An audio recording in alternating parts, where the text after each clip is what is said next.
ପାଦରେ ଆଘାତ ଲାଗିଲେ ମଣିଷ ଚାଲିବା ଶିଖିଯାଏ।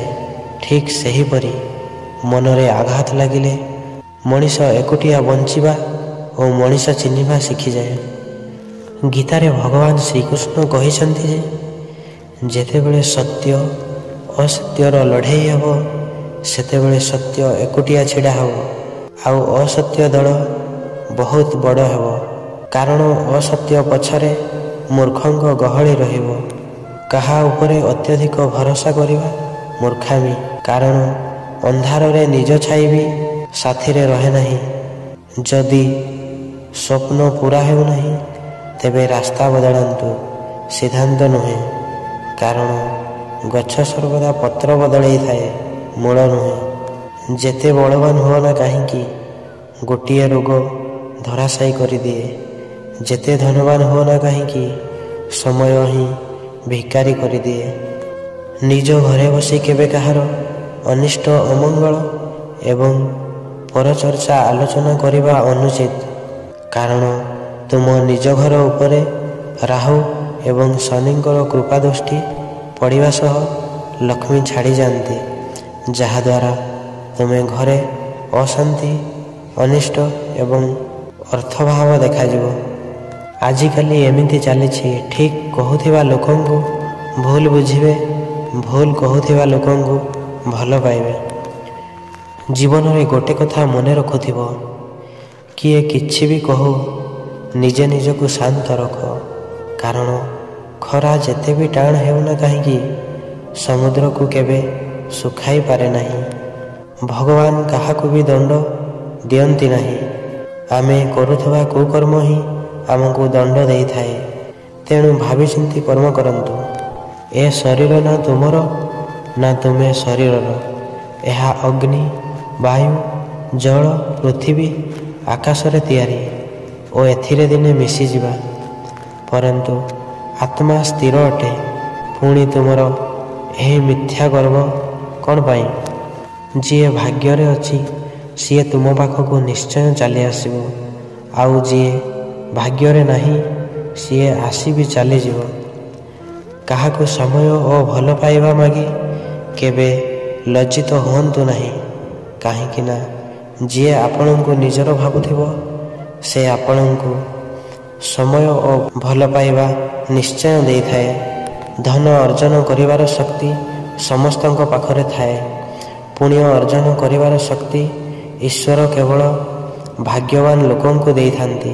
ସେଥିପାଇଁ କୁହାଯାଏ, ଧନ କେବଳ ଶେଷ ନିଶ୍ୱାସ ଯାଏ ସାଥ ଦିଏ, କିନ୍ତୁ ପୁଣ୍ୟ ମୃତ୍ୟୁ ପରେ ମଧ୍ୟ ସାଥିରେ ଥାଏ।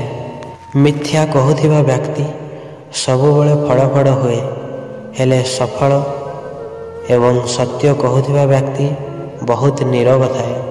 ଜୀବନରେ କାହାର କ୍ଷତି କରିବା ପୂର୍ବରୁ ଥରେ ଭାବି ନିଅନ୍ତୁ, ଆଜି ଆପଣ ଯାହାର ଯେତିକି କ୍ଷତି କରୁଛନ୍ତି କେହି ଦିନେ ଆପଣଙ୍କର ଏହାଠାରୁ ଅଧିକ କ୍ଷତି କରିପାରେ। ନିଜ ଭାଗ୍ୟକୁ ଖରାପ କହୁଥିବା ଲୋକ କେବେ କେଉଁ ଗରିବ ପାଖରେ ଯାଇ ବସିକି ପଚାରିବ, ଜୀବନର ମାନେ କ'ଣ, ଭୋକର ଅର୍ଥ କ'ଣ ଓ କଷ୍ଟ ସହିବି କେମିତି ହସି ହସିକା ଜୀବନ କଟାଯାଏ। ଆମେ ଟିକେ ଟିକେ ଦୁଃଖରେ ଭାଙ୍ଗି ପଡ଼ୁ, କିନ୍ତୁ ଏହା ଭୁଲି ଯାଉ ଯେ ସ୍ୱୟଂ ଭଗବାନଙ୍କୁ ମଧ୍ୟ ବନବାସ ଦୁଃଖ ସହିବାକୁ ପଡ଼ିଥିଲା। କାରଣ ଏ ଦୁନିଆରେ ଜନ୍ମ ନେଲେ ଦୁଃଖ ସୁଖ ଉଭୟ ଭୋଗିବାକୁ ପଡ଼ିଥାଏ। ଭଲ ସହିତ ଭଲ ହୁଅନ୍ତୁ, କିନ୍ତୁ ଖରାପ ସହିତ କେବେ ଖରାପ ହୁଅନ୍ତୁ ନାହିଁ। କାହିଁକି ନା ପାଣିରେ ଆପଣ ରକ୍ତ ସଫା କରିପାରିବେ, କିନ୍ତୁ ରକ୍ତରେ ରକ୍ତ ନୁହେଁ। ମୁଁ ଯେତେବେଳେ ଛୋଟ ଥିଲି ଭୂତକୁ ଡରୁଥିଲି, କିନ୍ତୁ ବଡ଼ ହେବା ପରେ ଜଣାପଡ଼ିଲା ମଣିଷମାନେ ଭୂତଠାରୁ ଅଧିକ ଭୟଙ୍କର।